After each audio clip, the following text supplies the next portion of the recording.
Subscribe करें और bell दबाएं ताकि कोई खबर रह न जाए।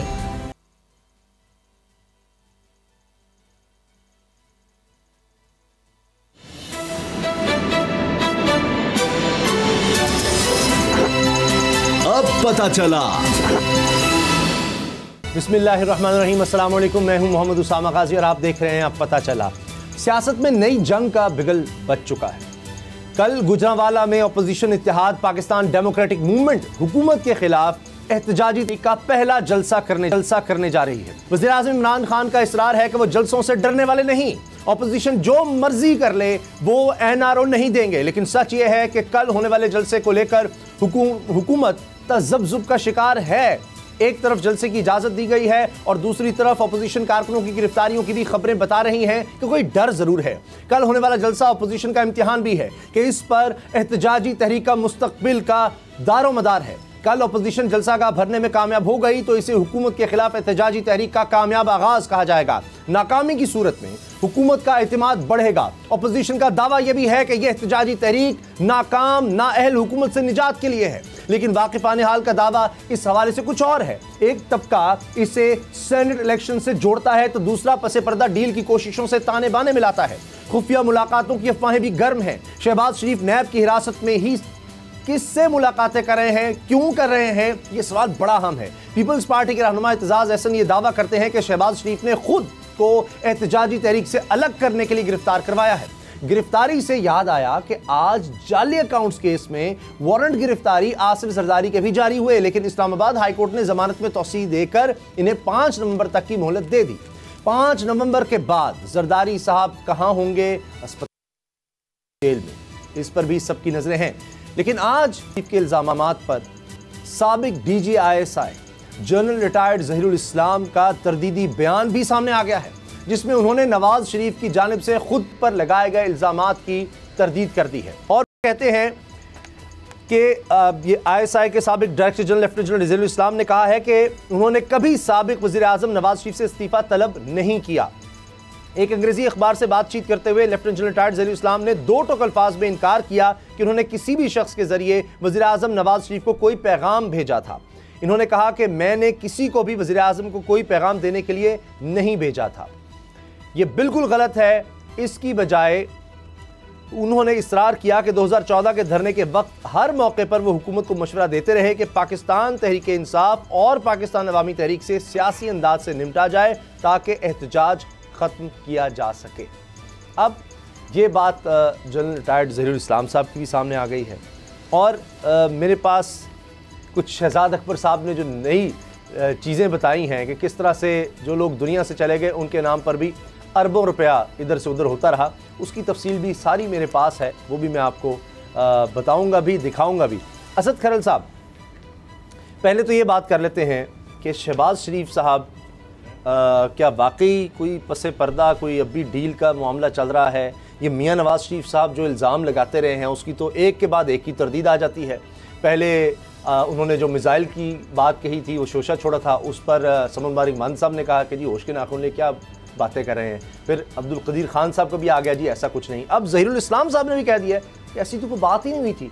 तो ये कहाँ से घड़ते हैं नवाज शरीफ साहब? जिस दिन नवाज शरीफ का ये बयान आया था, आपको याद होगा और नाजरीन को भी याद होगा, उसी दिन मैंने बताया था कि ये बात बिल्कुल गलत है और मैंने 2-3 वाक़यात जो है उनको कोट अनकोट बताया भी था। जब चीफ ऑफ आर्मी स्टाफ उस वक्त के जनरल रहील शरीफ और DG ISI जनरल जहीरुल इस्लाम की नवाज शरीफ साहब से जो ट्राइका की मुलाकात है उस हवाले से भी मैंने कुछ चीज़ें शेयर की थी। तो उस वक्त भी मैंने बताया था कि ये बात जो है ये इसमें कोई हकीकत नहीं है, कोई सदाकत नहीं है। ठीक, वो किसी और पैराए में बात हो गई थी, बल्कि बात हुई थी इस्तीफे की जनरल जहीरुल इस्लाम की। जनरल जहीरुल इस्लाम जो है उनको फरागत के हवाले से नवाज शरीफ साहब की ख्वाहिश थी, ना कि उल्टी जो बात की गई कि जनाब उन्होंने मुझसे इस्तीफा मांगा। नवाज शरीफ साहब ख्वाहिशमंद थे कि उनसे इस्तीफा लिया जाए, जिस पे उन्होंने कहा था कि अगर ये बात ठीक है, अगर मेरी इन्वॉल्वमेंट है धरनों की पुष्टपनाही में या मेरे निचले लेवल तक किसी एहलकार की, तो मैं रिज़ाइन देने के लिए तैयार हूँ, आप मुझे एविडेंस दें। तो उस पर नवाज शरीफ जो है उल्टे पाँव भाग गए, जबकि बुलवाया उनको इसलिए गया था जब जनरल रहील शरीफ को ये बताया गया था जनाब आपके DG ISI जो वो तो हमारी हुकूमत के ख़िलाफ़ मनसूबाबंदी और धरने के साथ बाकायदा कर रहे हैं, बैक उसको कर रहे हैं। तो ये मामला इस तरह था। अब मामला ये है कि जो शहजाद अकबर साहब ने बात की है, एक तो बड़ी गहरी बात है जो आज। अच्छा, शेख रशीद साहब ने हमें ज्वाइन किया है। शेख साहब, बहुत शुक्रिया आपके वक्त का। ये बताइए कि आपकी पेशगोइयाँ सही साबित होती नजर आ रही हैं। अभी तो खुद वो लोगों को निकालने लग गई है नून लीग। मियाँ जलील साहब इतने बड़े आदमी, उनके साथ जो सलूक किया जा रहा है और नून लीग के लोगों के साथ, तो लगता है कि आपकी बात सही होने जा रही है। दिसंबर से पहले ये 8-15 लोग नजर आ जाएंगे शायद अलग। 6 का तो मुझे थोड़ा बहुत मेरे कान में बनत पड़ी हुई है, और 8 से 15 तक लोग ये 31 दिसंबर तक इधर से उधर हो जाएंगे और वो इनके साथ नहीं खड़े होंगे। मेरा ये सियासी ख्याल है और मेरी इतलात भी है। अच्छा, जलसे पर इल्जाम लगाया जा रहा है जी, हमारे लोगों को पकड़ा जा रहा है, पकड़ धकड़ हो रही है, हुकूमत डर गई है। देखिए, कारकुन बेचारा तो हमेशा ही पकड़ा जाता है, बदनसीब है इस मुल्क में। 72 साल से सियासी कारकुन इन लीडरों को पकड़ते नहीं, इनको टीवी पे खुला छोड़ देते हैं। और बेचारे जो बैनर लगाने वाला है या क्या होता है वो, मैं भावलपुर से चला हुआ हूँ जी, मुल्तान, भावलपुर, फैसलाबाद, मुझे तो किसी जगह एक बैनर नहीं नजर आया कि गुजरांवाला चलो, और मैं झूठ भी नहीं बोलता, और मुझे गुजरांवाला का नहीं पता, और मैं भावलपुर से निकला हुआ हूँ। सो मुझे तो किसी जगह कोई इनकी पब्लिसिटी दिखाई नहीं दी।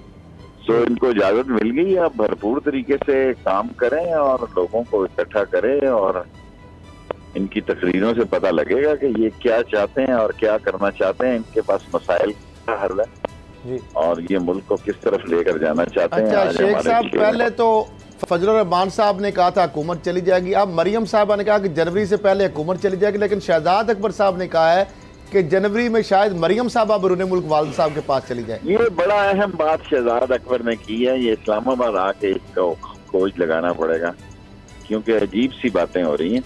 अच्छा, जरदारी साहब के बारे में भी शेख साहब पता चल रहा है कि वो भी शायद बाहर जा रहे हैं इलाज, क्योंकि उनकी तबीयत खराब है अचानक। कोई खिचड़ी कहीं पक रही है, लेकिन मैं अभी बहुत दूर हूँ इस्लामाबाद से। इस्लामाबाद आऊंगा तो मुझे खुद तशवीश है शहजाद अकबर के इस बयान से। और ये ज़हीरुल इस्लाम साहब ने कहा कि मैंने तो कोई इस्तीफ़ा तलब नहीं किया, कोई ऐसी बात नहीं हुई, तो ये मियाँ साहब को क्या हो गया, वो इस तरह की क्यों बातें कर रहे हैं? देखिए, मियाँ साहब जिस एजेंडे पे है उसमें सारी बातें उन्होंने करनी है, लेकिन उस एजेंडे का हिस्सा पहले एक यही था कि मरियम साहबा को बाहर जाने दिया जाए। इसके लिए उन्होंने 1 साल का खामोशी का चिल्ला काटा और मरियम साहबा भी 10 माह खामोश रही।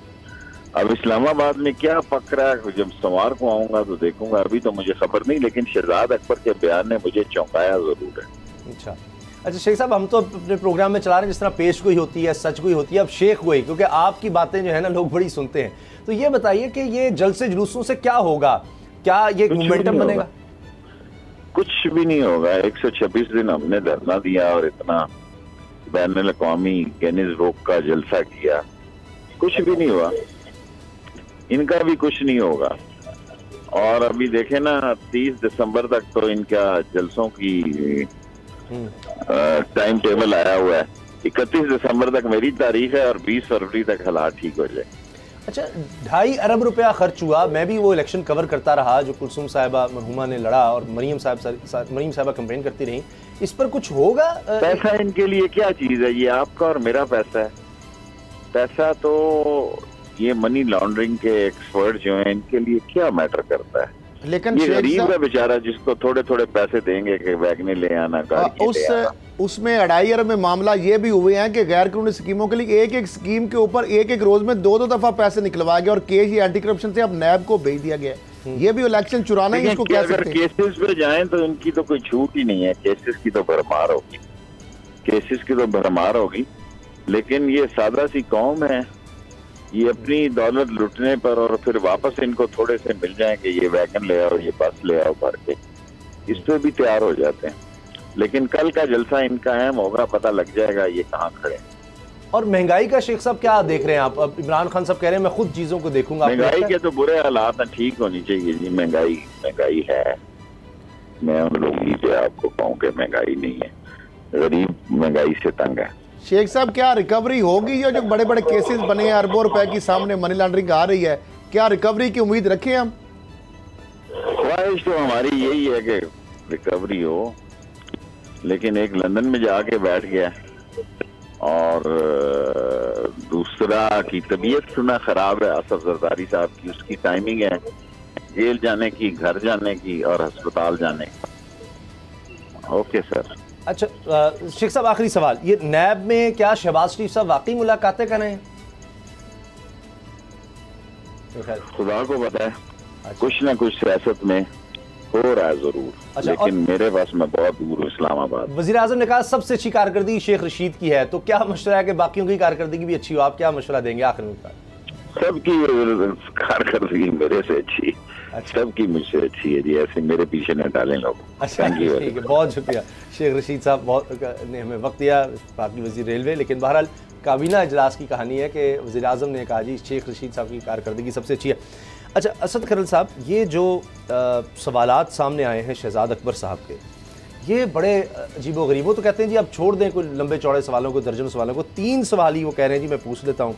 ये शुएब कमर, मसरूर अनवर, इसको नहीं आप जानते, और जिस तरह के जाली अकाउंट से अरबों रुपया, यानी 18-20 हज़ार तनख्वाह है और 2.5 अरब रुपया उनके अकाउंट्स में इधर उधर जा रहे हैं, इनके मुलाजिम हैं, तो फिर कहें कि जी मुझे पता ही नहीं है। कभी मैंने तो नहीं सुना कि किसी का मुलाजिम हो 20,000 तनख्वाह, उसका 2.5 अरब रुपया, एक नहीं कई, और जो फौत हो गया उसके अकाउंट में भी 2-2, 3-3 अरब रुपए, और वो इनकी कंपनियों से इधर उधर जा रहे हैं, और फिर कहते हैं हमें पता ही नहीं।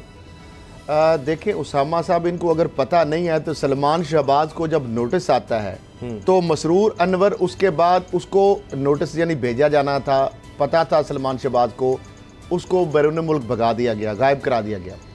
उसके बाद एक नदीम नामी जो शहबाज शरीफ साहब का कोई मुलाजिम है, उसके नाम पे अरबों रुपए की ट्रांजैक्शन है और वो फौत हो गया। और उसके बाद नायब ने सवाल पूछा कि उसके बाद वो पैसे किधर गए, आगे क्या उसकी मनी ट्रेल है, उस पर शहबाज शरीफ खामोश है।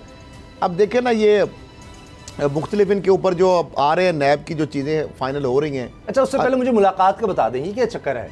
देखिए मुलाकातें कर रहे हैं, मुलाकातें ये गिड़गिड़ाते हैं वहाँ पे, और जो सिलसिले इस तरह करते हैं, ये शहबाज शरीफ साहब के हुक्म पे मुलाकातें नैब अगर आर चीमा की उनकी मिसेज से करवा सकता है तो उनकी अपनी ख्वाहिश जो है उस पर मुलाकात कैसे नहीं हो सकती?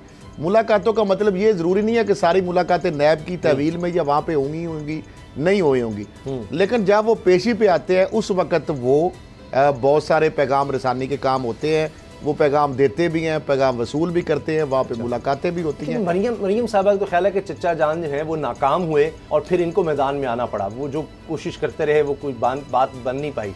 जबकि सलमान शहबाज का मुझे याद है उन्होंने ट्वीट किया शहबाज शरीफ साहब की तस्वीर बड़े ज़बरदस्त मूड में, कहा जी गेम चेंजर। जो ही नवाज शरीफ साहब वापस गए तो उन्होंने बाज़ ये पैगाम देने की कोशिश की कि असल में शहबाज शरीफ साहब ने कोई डील करवाई है जिसके नतीजे में नवाज शरीफ साहब बाहर गए हैं। मरियम कह रही है कि नाकाम हो गए शहबाज शरीफ साहब। इससे बड़ी कामयाबी क्या थी कि नवाज शरीफ साहब को बाहर पहुंचा दिया। और अब गेम चेंजर तो पहले भी थे, अभी भी गेम चेंजर आप देखें ना कि वो नून लीग को छोड़ के वो नैब में जाके बैठ गए, यानी उनको पता है जब ये मौसम था एहतजाज का, धरनों का, एक रैलियों का, जुलूसों का, जलसों का, तो उन्होंने आसान ऑप्शन लिया है और वो इससे डिसऑन करने के लिए, इससे लातलकी के लिए उन्होंने एक अच्छा अपना एक मनसूबा बनाया। अभी शेख साहब कह रहे थे है कि वो 8 से 15, आपको लगता है असद साहब ये ऐसे होगा? मियाँ जलील साहब जैसे इतने ज़बरदस्त आदमी के साथ, वो अंसारी साहब हैं, 4-5 लोगों उनके साथ जिस तरह बदसलूकी की जा रही है, तो ये तो थ्रेट नहीं है उन लोगों के लिए कि जो 8 से 15 अलग होंगे तो फिर हम तुम्हारे घरों को भी घेराव करेंगे और इस तरह से उनके खिलाफ नारेबाजी, उनके घरों के बारे एहतजाज, ये सब कुछ किया जाएगा? देखिए मामला उसामा साहब ये है कि ये जो अभी बयानिया का सिलसिला है ना, अभी जो फूटा जो बयानिया है, जो नवाज शरीफ साहब बाहर बैठ के बमबारी कर रहे हैं, या मरियम साहब हैं, ये साथ अभी फजल रहमान भी साथ दे रहे हैं, ये बयानिया जो है नून लीग को ले बैठेगा। और 8 से 15 जो अगर जाने भी लोग हैं तो महज इस बयानिया की वजह से वो जाएंगे और उनका कोई इशू नहीं है, क्योंकि हुकूमत जो है उसमें ज्वाइनिंग या ज़िमनी इलेक्शन वो तो है नहीं मामला। लेकिन जब वो देखेंगे कि ये इनकी वजह से हम इस बयानी की वजह से अगली हमारी जो फ्यूचर पॉलिटिक्स है वो भी जाती उनको नज़र आ रही होगी, तो देन वो ये डिसाइड करेंगे। और मैं एक अगली आपको खबर दे रहा हूँ कि जो सिलसिला ये एक अग्रेसिव एक कर रहे हैं अपने लोगों को सीएम से मिलने पे, पीएम से मिलने को, तो वो लोग जो है ये सोच विचार इस पे कर रहे हैं कि वो इनको बाकायदा इनकी सीटों से इस्तीफे दे के वो इंडिपेंडेंट हैसियत में भी इलेक्शन लड़ के दोबारा वो पीटीआई ज्वाइन कर सकते हैं। ये भी एक स्ट्रेटजी जो है नून लीग के जो कुछ बागी अरकान है, इस हवाले से भी उनकी डिस्कशन हुई है। अच्छा। कि हम इस तरह कर लें कि ताकि बजाय ये कि हम इनकी गुलामी का तौक जो है वो उतार दें और हम इंडिपेंडेंट जाके ज़िमनी इंतखाबात में हम इलेक्शन में हिस्सा लें, ताकि अगली जो हमारी पॉलिटिक्स है वो हमारी बच जाए। तो इसलिए कोई भी इनके साथ वो जुआ नहीं खेलेगा इस मामले में। खैरल साहब, आज भी देखिए ना, वज़ीर आज़म इमरान खान कह रहे हैं जी कौमी दौलत चुराने वाले NRO की तलाश में हैं, सारे डाकू इकट्ठे हो गए हैं। ये सियासी तौर पर अगर देखा जाए, हम सियासत आपने पाकिस्तान के लिहाज से करनी है, तारीख के लिहाज से करनी है, तो आप देखिए जरदारी साहब की क्या सियासत रही, किस तरह उन्होंने इतनी मुखालफत, मीडिया भी खिलाफ था, 5 साल पूरे किए, जैसे भी था एक वज़ीर आज़म भी निकाला गया। नवाज शरीफ साहब को भी आप देखें, जैसे भी था नवाज शरीफ निकाले गए, फिर उन्होंने किया वो चले इमरान खान की बात अलग थी, लेकिन अपोजिशन को कहीं ना कहीं कुछ ना कुछ साथ मिलाकर करते थे। तो बेहतर नहीं था कोई ऐसी स्ट्रेटजी इमरान खान रखते हैं कि आज तो लग रहा है कि अपोजिशन दीवार के साथ लग गई, चले NRO भी अगर मान ले कि NRO मांगते थे तो उनको कुछ ना कुछ एक उम्मीद दिलाई रखते, तो अपना वक्त तो किस तरह पूरा करते। आज दीवार से लगा के उनको मजबूर कर दिया कि वो अब जल्द से जुलूस कर रहे हैं। उनको नजर आ गया कि जी इमरान खान अगर नहीं दे रहा, हमारी बात नहीं मान रहा, तो अब और तो कोई हल ही नहीं है सिवाय इसके कि सड़कों पर आया जाए, एहतजाज किया जाए। उन्होंने तो अब टारगेट बना लिया इमरान खान को, उनकी ज़ात को। पहले ये बात शुरू हुई कि जी इमरान खान के अलावा कोई भी कबूल है, अब तो जनाब हुकूमत ही जाए। तो ये अपने लिए मुश्किल नहीं पैदा कर ली इमरान खान ने। देखिए उस वक्त सिचुएशन ये थी कि 2 पार्टी सिस्टम था। शुरू में अग्रेसिव पॉलिटिक्स थी। पीपल्स पार्टी जो है उसने नवाज शरीफ फैमिली के ऊपर केस बनाए और शरीफ फैमिली ने जरदारी और बेनज़ीर के ऊपर केस बनाए। उसके बाद अगले जो दौर जो ही आया, उनको समझ आ जाएगी लोग अवाम बेवकूफ़ है तो क्यों ना बारियाँ बना ले। एक चार्टर ऑफ डेमोक्रेसी के नाम से उन्होंने एक मुआहदा दस्तखत किए और उसके ऊपर उन्होंने कहा कि हम आपको नहीं छेड़ेंगे, आप हमें नहीं छेड़ेंगे, हम आपके खिलाफ केस नहीं बनाएंगे, आप हमारे खिलाफ नहीं, आप आ गए तो हम आपको सपोर्ट करेंगे, हम आ गए तो आप हमें सपोर्ट करें। तो अब ये जो 2 पार्टी सिस्टम है, ये तीसरी कुव्वत जब से आई है वो तो एक्सेप्टेबल ही नहीं। उन्होंने देखे इस तरीके से सिस्टम बनाया हुआ था। मुझे एक बात बताएं, उस मैदान में आने के लिए बात बताएं, बड़ा आज क्यों हुकूमत को याद आ रहा है जब जल्द से जुलूस किए जा रहे हैं, हुकूमत को गिराने की कोशिश हो रही है कि जी N120 में 420 हुई और 2.5 अरब रुपया इस गरीब कौम का वहाँ पर झोंक दिया गया। वैसे मैं आपको बता दूँ, जब वो इलेक्शन हो रहा था मैं खुद फील्ड में गया था, मैंने मुख्तलिफ जगहों को देखा और वाकई बहुत पैसा लगाया गया, बहुत पैसा लगाया गया। सरकारी जो तौर पर ये 2.5 अरब रुपया लगा ये अलग था और शायद चलो एक लिहाज से लोगों की सुनी गई, सड़कें टूटी फूटी थी, चंद महीनों में सड़कें, कूड़ा करकट उठा दिया गया, पानी का सारे हल्के में वो 2.5 अरब। इसके अलावा जो मरीम साहब जब जाती थी और बगियों का एक जुलूस होता था और नोट जिस तरह फेंके जाते थे, उसका तो हिसाब अलग है ना जी। ये तो जो कौमी खजाने से गया 2.5 अरब रुपया, ये वो है। पाकिस्तान की तारीख में शायद ही इतने कम वक्त में, चंद हफ्तों में किसी एक हल्के पर 2.5 अरब रुपया लगाया गया हो।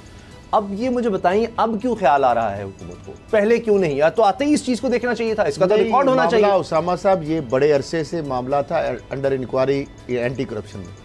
अब हुआ क्या कि एंटी करप्शन ने नैब को इसलिए भेजा कि इसमें बहुत सारे जो महकमे हैं वो वफाकी महकमे, जिस तरह सुई गैस है, मुख्तलिफ फेडरल जो महकमे हैं, मुआसलात का महकमा हो गया और जो महकमे फेडरल है, उसके फंड जो इसमें इस्तेमाल हुए, तो एंटी करप्शन के पास जो है उसकी जो इख्तियारात है वो सिर्फ को टच कर सकता है।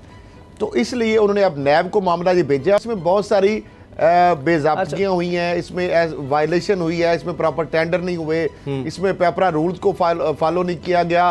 बहुत सारे स्कीमों में पैसे जो है आम जो अगर टेंडर करते कम्पिटिटिव बिडिंग प्रोसेस होता, उसमें बहुत कम पैसों से वो सड़कें और चीज़ें बन सकती थी। अब आपने ये जो बात की ना करप्शन की और ये सब कुछ, मैं सिर्फ अब उसकी चंद चीज़ें आपके सामने रख रहा हूँ जो नए इंकशाफात किए हैं शहजाद अकबर साहब ने। अब वो कह रहे हैं कि जी पता चला है कि शहबाज शरीफ आजकल नैब तहवील में बड़ी खुफिया मुलाकातें कर रहे हैं और इसके अलावा जो उन्होंने बेनामी अकाउंट्स का बताया है वो तो होशरुबा हैं। शहबाज शरीफ नैब अदालत में जाकर ड्रामे करते हैं। मुर्शिद दाखिला बराह एहतसाब ने यह इल्ज़ाम भी शहबाज शरीफ पर लगा दिया है और शहबाज शरीफ के कारोबार का फोरेंसिक होना है, इसलिए ज़हनी इस्तराब का शिकार है शहबाज शरीफ। अलरबिया और रमज़ान शुगर मिल के 10 साला रिकॉर्ड में हैरान कुन इंकशाफात हुए हैं। कम आमदनी वाले 12 मुलाजमिन के नाम पर बेनामी अकाउंट्स का पता चला है। ये जैसे जैसे फोरेंसिक हो रहा है चीज़ें सामने आ रही हैं। बेनामी अकाउंट्स के जरिए 15 अरब रुपए से ज़ायद की मनी लॉन्ड्रिंग का इंकशाफ हुआ है। 15 अरब रुपए। दीगर मुलाजमिन के नाम पर भी 7 अरब रुपए की मनी लॉन्ड्रिंग की गई है। ये उससे अलग है, कुल 22 अरब रुपए की करप्शन। 2016-17 में सुलेमान शहबाज के जाती चपड़ासी के नाम अकाउंट खोला गया। ये वारदातें यही हो रही हैं। चपड़ासी मुलाजिम मलिक मकसूद नामी शख्स के अकाउंट में 3.7 अरब रुपए मुख्तलिफ खातों से डलवाए गए, यानी 3 अरब 70 करोड़ रुपया। रमजान शुगर मिल्स के चपड़ासी मोहम्मद असलम के नाम भी अकाउंट खोला गया। सुनते जाएं आप। मोहम्मद असलम के अकाउंट में 2014 से 17 तक 2.3 अरब रुपए जमा कराए गए, 2 अरब 30 करोड़। रमजान शुगर मिल के क्लर्क अजहर अब्बास के अकाउंट में 1.67 अरब रुपए। रमजान शुगर मिल्स के एक और क्लर्क गुलाम शबीर के अकाउंट में 1.57 अरब रुपए जमा कराए गए। रमजान शुगर मिल्स के चपरासी गुलजार अहमद खान के अकाउंट में 425 मिलियन यानी 42 करोड़ 50 लाख रुपए जमा करवाए गए।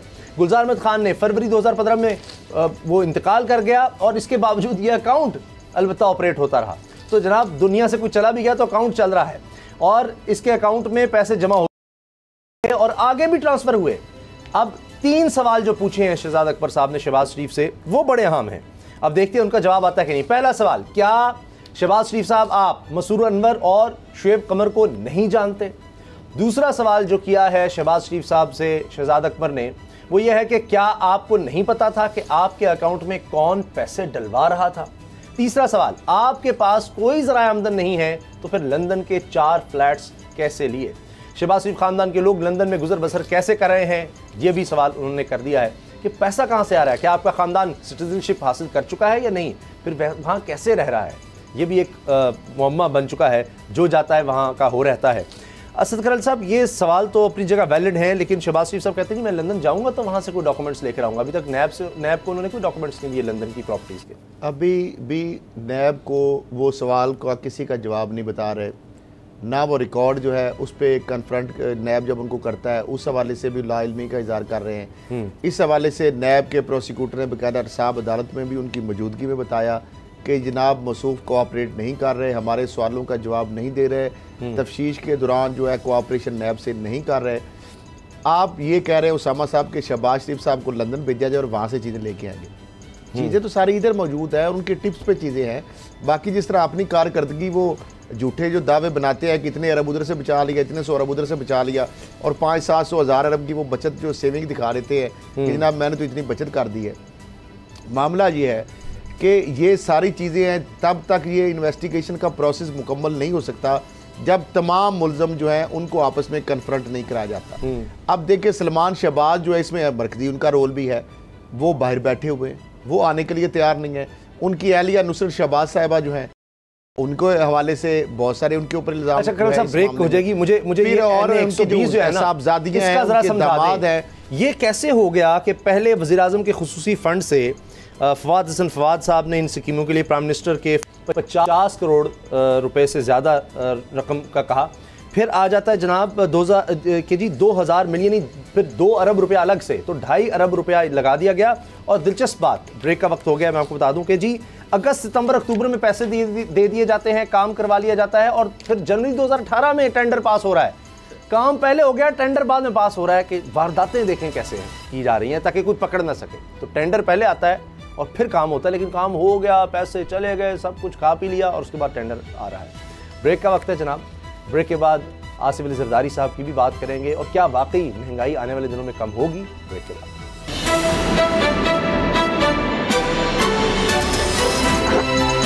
अब पता चला।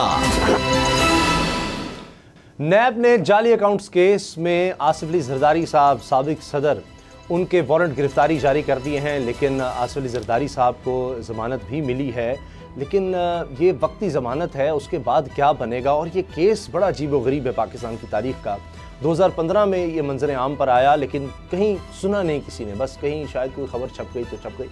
जब ये गवर्नमेंट आई तहरीक इंसाफ की तो उसके बाद ये केस फिर चलना शुरू हुआ कि किस तरह मुख्तलिफ अकाउंट्स हैं और उनसे पैसे आ रहे हैं जरदारी साहब को, उनके बिलावल हाउस के खर्चे चल रहे हैं, सदके के बकरों के पैसे उधर से जा रहे हैं, उनके रेस्टोरेंट्स के खर्चे और पता नहीं क्या कुछ सामने आ रहा है। अब इसमें कई किरदार आज भी गिरफ्तार हैं, काम ये चल रहा है। जरदारी साहब कहते हैं जी हमें क्या पता कि अगर किसी पापड़ वाले या किसी के अकाउंट से मुझे पैसे आ रहे हैं तो उसकी गलती है कि उसके अकाउंट से मुझे पैसे आ रहे हैं। असद करल साहब, अब ये आसिफ अली जरदारी साहब बीमार भी हैं, उनकी तबीयत भी ठीक नहीं है, तो क्या बनेगा इनके केस का? देखिए जिस तरह शेख रशीद साहब ने कहा कि पाकिस्तान में बदकिस्मती है कि बड़े लोग जो है उनके ऊपर हाथ नहीं उस तरह से डाला जाता जिस तरह आम कारकुनों के ऊपर, आम छोटे मोटे जो करप्शन के अंदर इन्वॉल्व होते हैं, मुख्तलिफ जराइम के अंदर जो लोग इन्वॉल्व होते हैं, जिस ज़ोर से जिस ताकत से कानून हरकत में आता है और फिर उनको नेस्तो नबूद कर दिया जाता है। लेकिन मामला ये है कि इस मामले में देख लें कि जरदारी साहब के ऊपर जो आपने कहा ना 2015 अच्छा, शशि पिल्लू साहिबा ने हमें ज्वाइन किया है पाकिस्तान पीपल्स पार्टी के रहनुमा। शशि पिल्लू साहिबा, ये अब केस चल रहे हैं इतने अरसे से, 2015 का है, 5 साल हो गए, तो जरदारी साहब का कैसे इससे कह सकते हैं जी मुझे पता ही नहीं इन केसेस में या जाली अकाउंट्स का मेरा कोई ताल्लुक ही नहीं? इसकी मजम्मत करते हैं और सबको पता है, ये बताने की जरूरत नहीं है कि ये किस हिसाब से बनाए गए हैं और ये बिल्कुल प्रेशर डालने के लिए अपोजिशन के खिलाफ और उनके लीडर्स के खिलाफ केसेस बनाए गए हैं और ये हथकंडे कोई नए नहीं हैं और इनको पाकिस्तान पीपल्स पार्टी ने पहले भी फेस किया है। हम तो अदालत से कभी भागे भी नहीं है। हमेशा आसिफ अली जरदारी साहब जैसे मोहतरमा साहबा हमेशा अदालतों के उन्होंने चक्कर भी काटे, पेश भी होते रहे। हम अदलिया का एहतराम भी करते हैं, इदारों का भी एहतराम करते हैं, आपको पता है जी। तो इस हवाले से अब जो भी ये एहसाब के नाम पर इंतकाम हो रहा है, ये मेरे ख्याल में अब ये बिली छरे से मुकम्मल तौर पर बाहर आ गई है। इस हवाले से उससे अब जैसे छुपी नहीं है। अब मैं उसमें क्या डिटेल्स आपके सवाल के बताऊं या न बताऊं? माशाल्लाह आप जरदारी साहब की तबीयत कैसी है? मेरी तो जाहिर बात है हमारी उनसे मुलाकात नहीं हुई है, लेकिन जाहिर बात है ही इज नॉट वेल और हमारी दुआ है कि वो जल्दी सेहतियाब, पता है सेहत के उनके साथ इश्यूज हैं, बिल्कुल हैं। और बाकी ये इन दिनों में मेरी कोई उनसे नहीं हुई है मुलाकात, लेकिन चेयरमैन अच्छा अपने वालिद साहब को खुद हॉस्पिटल आखिरी सवाल शशि साहब, आखिरी सवाल ये कि 18 तारीख को कराची में जलसा होना है, उसकी मेजबानी करनी है पाकिस्तान पीपल्स पार्टी ने, क्या तैयारियां हैं? माशाल्लाह आप भी देख रहे होंगे और कवर भी आप करते हैं, मुझे पता है अपने प्रोग्राम में मुख्तलिफ पार्टी को देते हैं और अभी भी माशाल्लाह 18 को आप देखेंगे, आपका चैनल भी करेगा इंशाल्लाह, हम कोऑर्डिनेट करेंगे हर तरह से, जबरदस्त होगा, लोग आएंगे, बहुत पुरजोश है लोग, हालांकि मसले मसाइल हैं, महंगाई है, सब कुछ है, लेकिन लोग हैं कि उनको वो आईनी हक जो है एहतजाज का, जो हक हमें में हमें हमारी सुनवाई नहीं होती और जहाँ एक तरफा बाकी का होती है, तो कम से कम जो सड़कों वाला ऑप्शन हमारे पास है और हम हमेशा की तरह पूरा मन देकर अपना वो एहतजाज कराएंगे और लाखों लोग और बच्चे सब शामिल होंगे। अच्छा, बहुत बहुत शुक्रिया शशि पिल्लू साहब, रहनुमा पाकिस्तान वक्ती आसिफ साहब। ये अब 18 तकरीरें होनी हैं, वहाँ शायद मरियम भी जाएंगी अगर मरियम की कहीं गिरफ्तारी ना हो गई तो बहरहाल ये 16 को तो बिलावल साहब भी आ रहे हैं, अब यहाँ पर मेज़बानी कर रही है नून लीग। और अब ये जो केसेस हैं और जो माजी है वो बड़ा अजीब है और अब कहते हैं कि जी जाहिर है कि वो माजी था, हम माजी में हरीफ थे, अब ये है कि इलेक्शन में भी होंगे, लेकिन अब तो एक कॉमन कॉज है कि इस हुकूमत को गिराना है और इसलिए तो अब ये सारे केसेस, चाहे ये 2015 में नून लीग की हुकूमत थी और चौधरी निसार साहब पर इल्ज़ामात लगते रहे कि जी ये क्या करें, ये कैसे केसेस बना दिए, अगरचे उसके बाद इन केसेस का हुआ कुछ नहीं, तो फिर इल्ज़ाम इस हुकूमत पर आ जाता है, अगरचे ये नैब केसेस देख रही है। तो फिर इमरान खान साहब कहते हैं देखिए इनके भी खिलाफ केसेस हैं, नून लीग के खिलाफ भी केसेस हैं, ये अपने केसेस बचाने के लिए इकट्ठे हो गए हैं। अलबत्ता मौलाना साहब का तो अब नाम सामने है, वरना उनके खिलाफ इस तरह के केसेस नहीं थे। अब मामला ये है उसामा साहब, ये एक अजीब मंतक है कि कोई भी केस जो है, मामलार सारे जितने आपने शहबाज शरीफ साहब की बात करें, नवाज शरीफ साहब फैमिली की बात करें, जरदारी साहब की, इसमें सियासी केस, सियासत कहाँ से आ जाती है? मामला है करप्शन का, अरबों रुपए की मनी लॉन्ड्रिंग का, जाली अकाउंट्स का, रिसोर्सेज को जो है वहाँ पे खजाने को नुकसान पहुँचाने का, ये कहते नहीं सियासी केस बन गए। इसलिए कि 15 में तो नहीं किसी ने इस तरह चलाया। अब मामला ये चले पिछले तो सियासी केस थे, आज की वारदात सुन ले। ये चीफ जस्टिस ऑफ पाकिस्तान से भी मेरा मुतालबा है, chairman NAB justice Javed Iqbal sahab से भी और डीजी नैब कराची से भी, और उनकी इंफॉर्मेशन के लिए और डीजी FIA के लिए मैं आपको एक केस रेफर कर रहा हूँ और ये आप जरा नोट कर ले, कॉपी पेंसिल पकड़ ले। मामला ये है उसामा साहब, शेख कमाल अहमद, अच्छा ये है director land Karachi municipal corporation, Sheikh Kamal Ahmed son Ahmed of Bashir Ahmed, और इनका नंबर है 4211-11-11800-3 और दूसरे हैं बिलाल अहमद खान सन ऑफ शफीक अहमद खान, ये एडिशनल डायरेक्टर KMC हैं। और मामला क्या है जी, ये 3,500 KMC के 3,500 3,500 प्लाट्स, जिसमें कमर्शियल भी हैं, जिसमें इंडस्ट्रियल भी हैं और रेजिडेंशियल भी हैं, इन्होंने फेक तरीके से अपने लोगों को नवाजा। अरबों रुपए की दिहाड़ी, 50 अरब से जायद मजमूई तौर पर दिहाड़ी लगाई। और अब हाँ जी, अब ये फौरी तौर पर इन्होंने रिटायरमेंट ले ली है।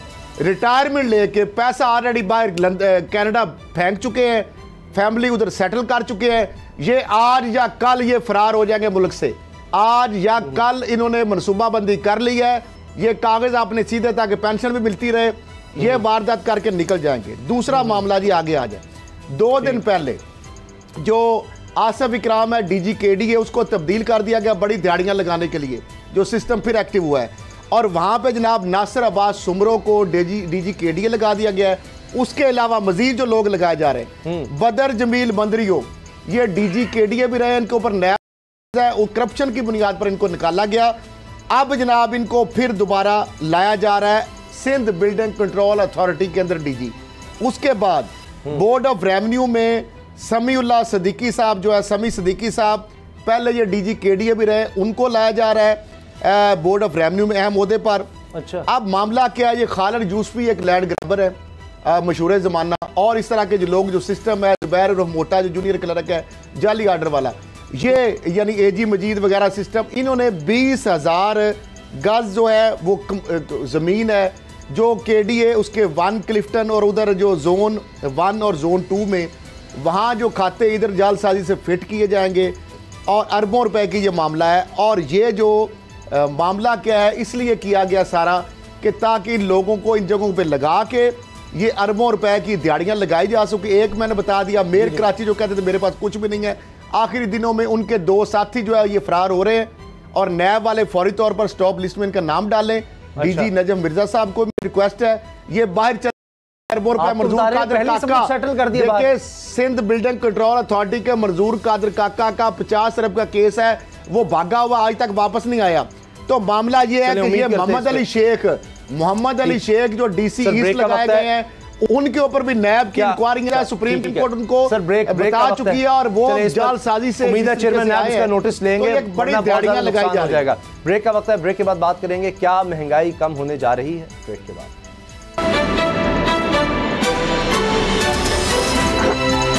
अब पता चला। एक तरफ 16 अक्टूबर को अपोजिशन जलसा कर रही है और दूसरी तरफ हुकूमत के बारे में बताया जा रहा है कि शायद हुकूमत पेट्रोलियम मसनूआत कीमतों में कुछ, अब हर 15 दिन के बाद रद्दोबदल की जाती है, देखा जाता है कि कीमतें क्या रखनी हैं। तो अभी जो समरी भेजी गई है उसमें मामूली सी रद्दोबदल का नज़र आ रहा है कि शायद थोड़ी सी कीमतें कम की जाएं। अब फैसला जो है वो वज़ीर आज़म ने हतमी तौर पर करना है। असद खरल साहब, ये आपको क्या लगता है, अगर ये तो जल्द से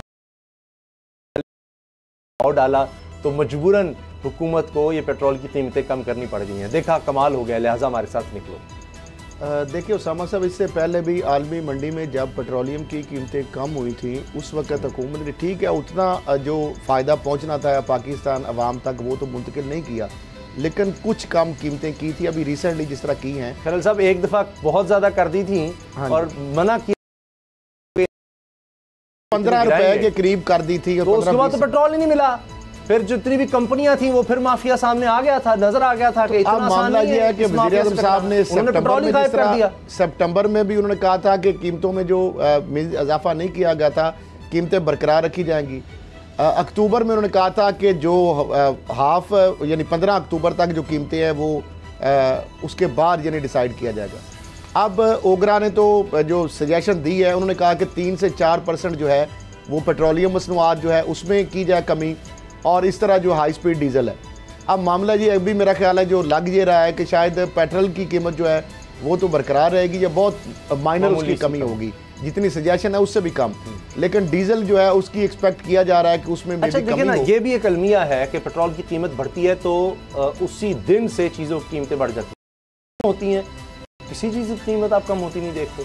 डॉलर अब देखिए कि 5 महीने की कम तरीन सतह पर आ गया है। 5 महीने पहले जिस स्टेज पे था आज वहां आ गया है डॉलर 162-163 पर आ चुका है। ये 5.5 रुपये कम हो गया है। लेकिन आप फिर भी पहले कहा जाता है जनाब कि हम तो चीज़ें बाहर से ले रहे हैं, अब महंगाई हो रही है, डॉलर ऊपर जा रहा है तो महंगी चीज़ आ रही है। अब वो नीचे आ रहा है लेकिन उसका असर लोगों तक उस तरह नहीं पहुंच रहा। किस तरह फिर महंगाई तो बदकिस्मती ये है उसामा साहब के ऑयल जब सस्ता होता है मार्केट में और बहुत ज़्यादा भी जब सस्ता हुआ है उस वक्त हम उसकी स्टोरेज ही नहीं करते। और हमने जो शेयर था 30% शेयर था PSO को, वो कम होकर मेरे ख्याल 30% पे आ गया। जो कंपनियां हैं उनको हमने इजारादारी और कार्डलाइजेशन मजीद जो है उसका उनको मौका दिया है। वो जो है देख ले आप महंगा करते हैं, आप जो ऑयल सस्ता करते हैं तो वो सप्लाई बंद कर देती हैं। और अगर जो आपके पास जो है स्टोरेज कैपेसिटी नहीं है, यानी PS जो ऑन कंपनी है अगर वही सस्ता तेल लेके रखे तो कंपनी अगर बंद भी सप्लाई करेगी तो अगर PSO की तो जगह जगह पंप है तो ये वाफर मिकदार में जब पेट्रोल वो देंगे, डीजल देंगे तो कंपनियों को मजबूरन तेल जो है वो अपना देना पड़ेगा। अब मामला ये हो गया था जब इन्होंने कीमतें तो बहुत ज्यादा कम कर दी तो सबसे ज्यादा तो स्टॉक जो है PSO के पास सबसे पहले खत्म होंगे। तो जब हुकूमती स्टॉक उनके पास PSO के पास था ही नहीं तो कंपटीटर कंपनियों को तो सामने मार्केट में उनका था। कुरैशी साहब और उनके जखीरे पड़े हुए थे तेल के, लेकिन तो वज़ीर ख़ारजा लेकिन उन्होंने प्रेस कॉन्फ्रेंस भी की और उसमें खिताब भी किया। अब उनके साथ वफाकी वज़रा फ़खर इमाम और हमाद अज़हर भी थे कि जल्द ही चीज़ों की कीमतें कम हो जाएंगी आने वाले दिनों में और नुमायाँ कमी का उन्होंने कह दिया। अब ये चंद दिन कब होंगे और नुमायाँ कमी कितनी होगी चीज़ों की कीमतों में, जबकि वज़ीर आज़म भी कह चुके हैं कि अब तो मैं इस पर फोकस करूँगा। मैं देखता हूँ कि किस तरह से जो माफिया है वो ज़ख़ीरा अंदोज़ी करता है या कीमतें बढ़ाता है और अहकामात भी जारी किए गए हैं। साथ ही देखिए फ़खर इमाम साहब जो वफाकी वज़ीर ग़ज़ाई तहफ़्फ़ुज़ के लिए, उन्होंने कहा जी गंदम की पैदावार 10 लाख टन कमी हुई है। फिर अंदाजे जो हैं वो सबको पता है गलत लगाए गए। अब कह रहे हैं जी दरामदी चीनी 10 से 15% कम शरह पर फ़रोख्त की जाएगी और चाहे हमें जितनी मर्ज़ी चीनी बाहर से मंगवानी पड़े, गंदम और मंगवानी पड़ी मंगवाएंगे, हमने चीज़ों को कीमतों को कंट्रोल करना है। लेकिन बात यह कि ये फैसले कुछ देर नहीं कर दी कि पहले आ जाती गंदम भी चीनी तो शायद ये हाल ना होता जो इस वक्त है। और अगर तो साहब इस चीज़ की समझ नहीं आ रही कि जिस तरह गंदम की अभी फसल आई है तो उसकी शॉर्टेज पैदा होगी। गन्ने का अब क्रशिंग सीज़न है, गन्ने का क्रशिंग सीज़न है और हमेशा पाकिस्तान के अंदर ये पहली दफ़ा हो रहा है, बेबरकती हो रही है हर चीज़ के अंदर ही। मुझे तो ये समझ नहीं आ रही कि यानी गंदम एक जरी मुल्क है, गंदम कम हो जाती है। अब कमाद की आप देख ले वाफर हमेशा चीनी रही है, हम इवन के उसको एक्सपोर्ट करते तो झगड़ा पड़ा है सर और ये भी उल्टी गंगा बह रही। अब क्रशिंग सीजन है, अब चीनी ज्यादा मंगवा लेंगे आप तो फिर किसान रुलेगा। मसला हर तरफ से किसान मारा जाता है। वो 1200-1300 रुपया गंदम मन देता है, मिडिल मैन 2400-28 रुपये बेच रहा है मन। इस तरह चावल आप देख ले, मुंजी का जो रेट है वो भी उसको उतना नहीं मिलेगा। एक माह बाद वो कहाँ से कहाँ रेट पहुंचा होता है। चावल आप लेने जाए ना मार्केट पे आपको पता चले कि किस मतलब मामला चल रहा है वहाँ पे। अब गन्ना जो है जिम्मेदार काश कर लिया है, अब गन्ने के ऊपर ये मंगा लेंगे चीनी, उधर से जिम्मेदार उधर रुलता रहेगा। मिलों वालों ने कहा कि हम क्रशिंग सीजन शुरू नहीं करेंगे, अभी भी नहीं, बहुत सारी मिलों ने किया और वो पैसे नहीं देंगे, पेमेंट कम उनको देंगे तो मिलों वाले को दोनों हाथों से लूटेंगे। अब जब ये चीनी मंगाएंगे तो नुकसान क्या होगा? नुकसान होगा किसानों का, जिम्मेदार का। वो गन्ना देंगे, वो कहेंगे जी हमें चाहिए नहीं गन्ना ले जाए। तो कह रही है कि हमने कानून में तब्दीली कर दी है कि अब ये गन्ने के काश्तकारों का इस्तेसाल नहीं होने देंगे। एक बाकायदा कीमत होनी चाहिए कि जिस पर उनसे खरीदा जाएगा गन्ना। पहले कपास की एक्सपोर्ट से हम अरबों रुपए कमाते थे, वो आपने बेड़ागर कर दिया। ग्रोइंग एरिया जो रिड्यूस करते गए और वहाँ पे गन्ने का फसल बढ़ाते गए और उसका नुकसान देखें। चीनी से हमें क्या फ़ायदा होता है? चीनी तो पूरी दुनिया से किसी मुल्क से भी हमसे जो कॉस्ट है, प्रोडक्शन कॉस्ट है, उससे कम हमें मिलती है। लेकिन जो कपास हमारे जो साउथ पंजाब की थी पूरी दुनिया के अंदर वो बेहतरीन थी, उससे अरबों रुपए। हमारी सबसे बड़ी कमाई ही एक्सपोर्ट में टेक्सटाइल से और ये खास किस्म की कपास और जो फुट्टी थी पूरी दुनिया के अंदर मशहूर थी। जिस तरह हमारा नारंग का जो बासमती चावल है जिसकी खुशबू, इस तरह जो हमारा चौसा आम है, मुख्तलिफ हमारी जो चीजें हैं प्रोडक्ट, वो अलग बात है कि हमारा जो किन्नू है, जो अब इंडिया ने देख ले कितनी शातिरबाजी से उन्होंने हमारा जो बासमती रजिस्टर करवा लिया यूरोप में, करवा लिया मेरा ख्याल उन्होंने। अभी पाकिस्तान ने चैलेंज किया है उसको। तो मामला ये है कि ये चीजें भी हुकूमत को हुकूमती लेवल पे चीजें देखनी चाहिए कि किसान जो है उसको हर जगह पे मिडल मैन लूटता है। सब्सिडी आप देते हैं, वो आप खाद फैक्ट्रियों को दे देते हैं, जिम्मेदार तक आगे उसका असर नहीं होता, जाली दवाइयां बिक रही हैं, स्प्रे अभी मुंजी के ऊपर लोग चार दफा स्प्रे, सुंडी मरती नहीं है। बात हुई खरल साहब के जी, अब ये जो प्राइस कंट्रोल कमेटी है उनको एक्टिव किया जा रहा है, कमिश्नर जो है उसको हटा दिया जाएगा अगर कहीं जो रेट लिस्ट है उस पर अमल दरामद नहीं हो रहा, इनसे कुछ फर्क पड़ेगा? अब वो टाइगर फोर्स का वो भी एक सिलसिला चल रहा है, थर्ड पार्टी टाइगर फोर्स का उसामा साहब कोई मामला नहीं है। अगर सबसे बड़ी फोर्स तो मीडिया है, जो कोई भी चीज होता है तो उसको हाईलाइट करता है फ्री में, मीडिया दिखाता है हर चीज, सब्जियों के रोज हम रेट दिखा रहे होते हैं, लेकिन मामला ये है कि जो आप इंतजामी मामलात हैं, ये तो आपकी मिस गवर्नेंस है, इनकम्पिटेंसी है, नाहली है, नलायकी है कि आप इंतजामी अमूर जो इंतजामी मशीनरी है उसको इस्तेमाल नहीं कर सकते, उससे आप रिजल्ट नहीं ले सकते। ये किसका काम है? प्राइस कंट्रोल कमेटियां ऐसी हैं। अगर वही लोग मिले होंगे जिस तरह पहले हुआ ये शुगर वाले माफिया में, ये कमिश्नर ही साथ मिले हुए थे, वो भी दिहाड़ियां लगा रहे थे, तो कमिश्नर की दिखाए जा रहे थे। जिन फैक्ट्रियों में, जिन गोदामों में हो रही है, उस इलाके के करता धरता जिन्होंने छापा मार रहे हैं उनको पहले ही जाकर अगर उनको लिफाफे पहुंचा दिए जाएंगे तो वो तो वहां नहीं आएंगे। तो शायद इसलिए वो कह रहे हैं कि जी ये टाइगर फोर्स होगी और ये जाकर छापा नहीं मार सकती, ये सिर्फ रिपोर्ट कर सकते हैं एक ऐप के जरिए।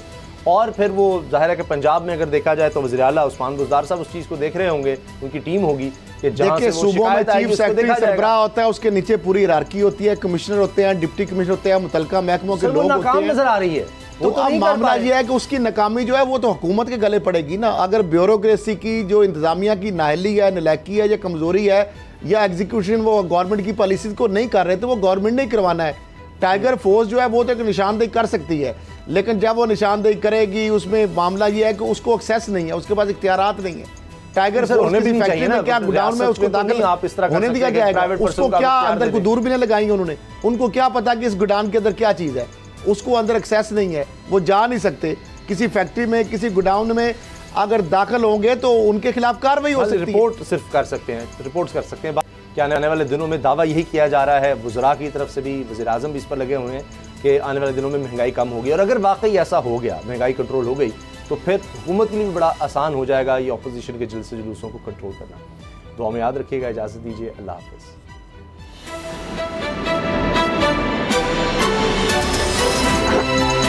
अब पता चला। सब्सक्राइब करें और बेल दबाएं ताकि कोई खबर रह न जाए।